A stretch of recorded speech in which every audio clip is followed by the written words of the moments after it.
So when it comes to Valyrian weddings, we don't actually know that much about them. There is the tiniest bit of information available about what these weddings were actually like. I think it's safe to assume it was a very meaningful ceremony, sacred to the ways of old Valyria. Spoken in High Valyrian. We have an example in Fire and Blood of a particular Valyrian wedding. The wedding was performed on Dragonstone under the aegis of the Dowager Queen Visenya Targaryen, and it was between her only child, Maegor Targaryen, and his second wife, Alice Harroway.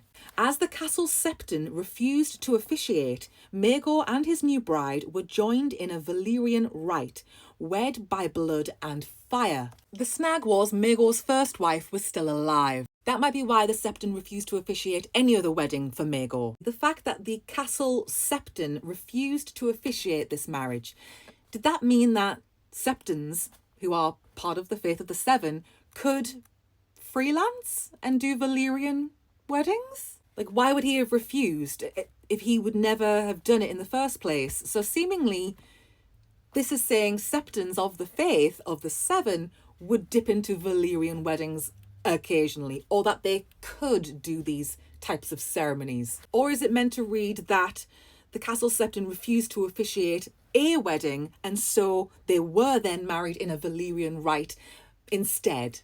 It's a bit vague. I think you could take it either way, actually. And it's a shame because this is the only example we have of a Valyrian wedding. Wed by blood and fire. That feels very Valyrian.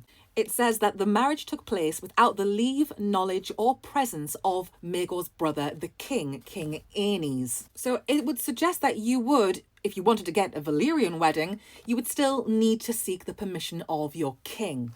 I think what we saw on House of the Dragon, the wedding of Daemon and Rhaenyra, that was as close to what I would picture a Valyrian wedding to look like. I think they got it spot on. I think the location is significant. You're outside, you're at one with nature, you're there with the smoke and the mist from the Dragonmont. It's a very sacred location. And I think, yeah, the Valyrians had their own symbols, their own customs, their own features of their wedding ceremonies, just like everyone else. The cutting of the hands and the blood and the drinking from the cup and everything, it just feels very on brand for what a Valyrian wedding would be. Given that we don't have it written down and detailed, I think it was something like this. I think having your family there to bear witness was an important factor as well. And I think the most important part is the speaking in High Valyrian. We know it's a love language between Daemon and Rhaenyra, but it's also a love language between the Targaryens and where they come from. They are strangers in this land, so this is a connection to their past. And after the Doom, when all of this knowledge about what the Valyrians would have done was lost,